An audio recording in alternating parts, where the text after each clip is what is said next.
minute. So you're telling me now that Nyash is now a globally accepted word? Wow. Nigerian slang really just went global. The Oxford English Dictionary, OED, one of the most respected authorities on the English language, has added a bunch of Nigerian origin words and expressions to its 2026 update, officially recognizing them as a part of the English lexicon. This is huge because it shows how Nigerian language, culture, food, and even street talk is influencing the English language around the world. Now, it's not only Yash that made it to the dictionary. Other words like abeg, biko, Ghana must go, mami market, amala, moi moi, and Afrobeat are also there. I mean, that is just so beautiful. But guys, that is by the way. Let me first welcome you to this episode of So This Happened, the show where we talk about the stories that made the news recently. My name is Moyoluwa Olajide, so let's get right into it.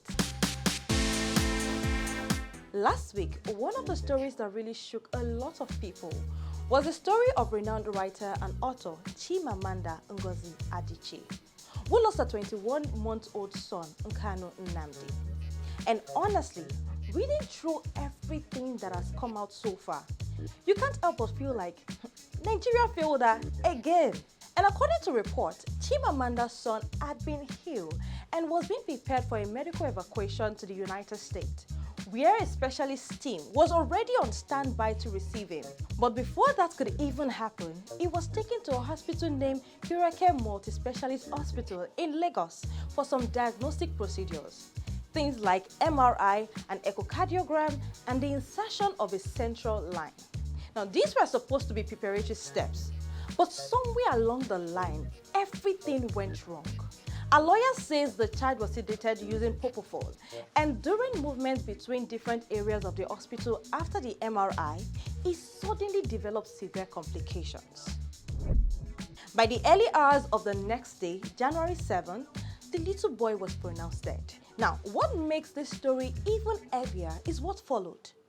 Chimamanda and her partner, through their lawyers, formally accused the hospital and its medical staff of medical negligence. They alleged that their son was not properly monitored after sedation, that safety protocols were breached, and that he was transferred between clinical areas without adequate oxygen, monitoring equipment, or sufficient medical support. They also raised concerns about informed consent, saying they were not properly told about the risks associated with the sedative used. As investigations began, the Lagos state government stepped in, and the hospital confirmed that the anesthesiologist involved has been suspended while probes continue.